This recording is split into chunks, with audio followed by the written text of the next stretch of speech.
Amis du jour, chalutations. Pour les petits nouveaux, moi c'est Sekhmet et je vous souhaite la bienvenue dans mon podcast littéraire. Dans mon émission, je vais tenter 3 fois par semaine de vous donner envie de découvrir des livres de tout poil, récents et moins récents. Alors, si ça vous tente, c'est par ici la suite.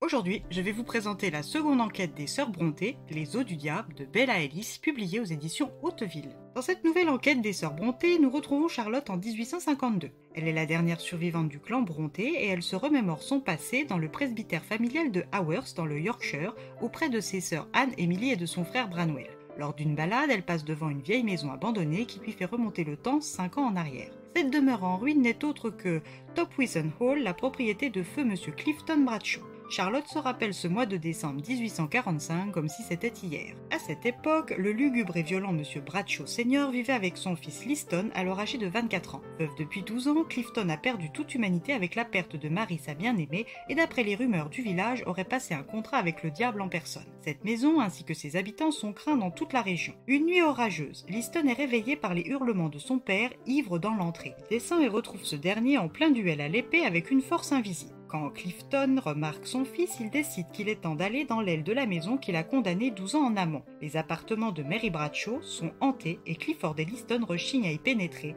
mais les hurlements incessants doivent s'arrêter sous peine de les rendre fous. Une fois la porte déverrouillée et les deux hommes debout dans la chambre de la défunte, les hurlements cessent momentanément avant de reprendre de plus belle. Clifton Senior est à l'agonie et se met soudain à démonter l'âtre de la cheminée pierre après pierre jusqu'à retrouver un linge moisi qu'il saisit et pose au centre de la pièce. Durant tout ce temps, Liston est resté immobile et muré dans le silence, dans l'expectative, quand soudain, l'horreur le saisit à la gorge. Dans le tissu moisi, un squelette de la taille d'un enfant s'y trouve. La macabre découverte choque le jeune homme bien plus que le père. Clifford décide qu'il donnerait une sépulture à ses ossements juvéniles lorsque la terre aura suffisamment dégelé pour être creusée et en attendant, elle restera chez lui. Cette découverte et a fortiori cette décision choque et fait parler tout le village superstitieux. C'est grâce à ces commérages que les sœurs Brontë apprennent la triste nouvelle. Elles décident d'aller réclamer le corps afin de lui offrir un enterrement chrétien dans les plus brefs délais afin de stopper les rumeurs de malédiction qui accompagnent cette malheureuse âme.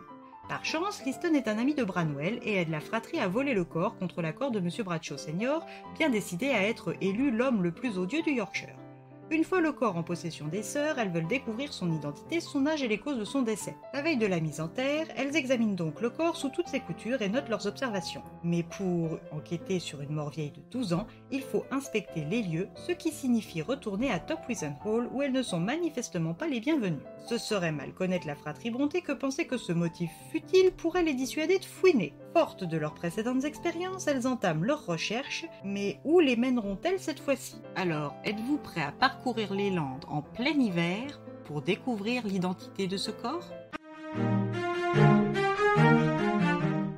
Comme avec le premier volume, c'est une enquête agréable à lire et à suivre, une narration fluide et un débit constant. Alors, si le cœur vous en dit, cette histoire est un cumul de nœuds et de doubles nœuds à démêler. À vous de jouer! Et bien voilà, j'en ai fini pour aujourd'hui. J'espère que cet épisode vous aura plu et vous aura donné des nouvelles idées de lecture. Si vous souhaitez découvrir d'autres petits bonbons littéraires tout droit sortis de ma bibliothèque, je vous retrouve le jeudi 20 avril prochain pour un nouvel épisode. Et si d'ici là je vous manque de trop, n'hésitez pas à me rejoindre sur mon compte Instagram, @leslecturesdesekhmet. Sur ce, chalut les amis, et à la prochaine!